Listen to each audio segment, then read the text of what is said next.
So the question is, have you trained others to do this, and have they replicated your results?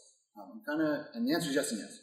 I'm going to take a sort of sidetrack and talk about the development of Jiu-Jitsu as it is taught and why has it become the way it is, and then what am I trying to accomplish specifically for Jiu-Jitsu grappling.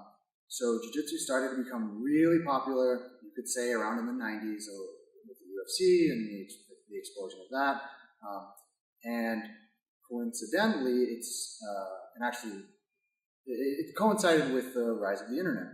When I first started doing Jiu-Jitsu, if you found like a sequence of movement photos describing a technique, that was amazing. If you found a thumbnail literally sized GIF of a loop of a technique, that was a diamond and you would never let that go. And now there's just YouTube video upon YouTube video of every technique and every variation of it available to everyone. And so what kind of happened was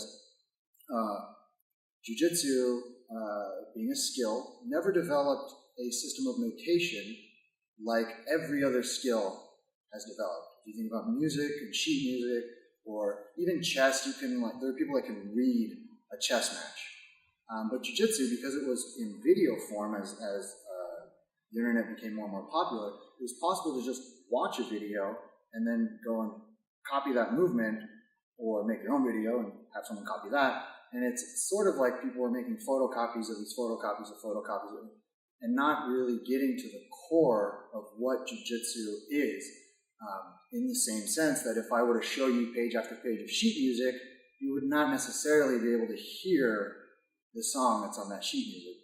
If you were to play music, you may be able to sort of imagine what that would be like, but Jiu-Jitsu is not something you see, it's something you feel. It's a sport that you absorb through the tactile sense of your skin.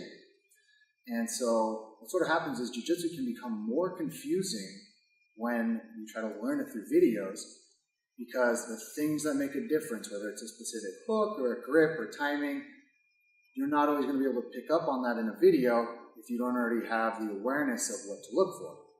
So what I'm looking to do is to adjust the language that we use to describe Jiu-Jitsu, to talk about the movements of Jiu-Jitsu, the priorities, what are the central principles of Jiu-Jitsu.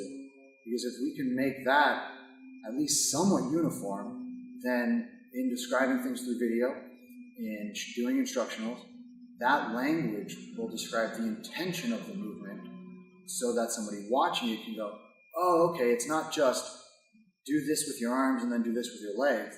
It's do this with your arms. If your partner can do X, it's wrong. If your partner can't do X, go to the next step. And then you go to the next step. Put your legs like this.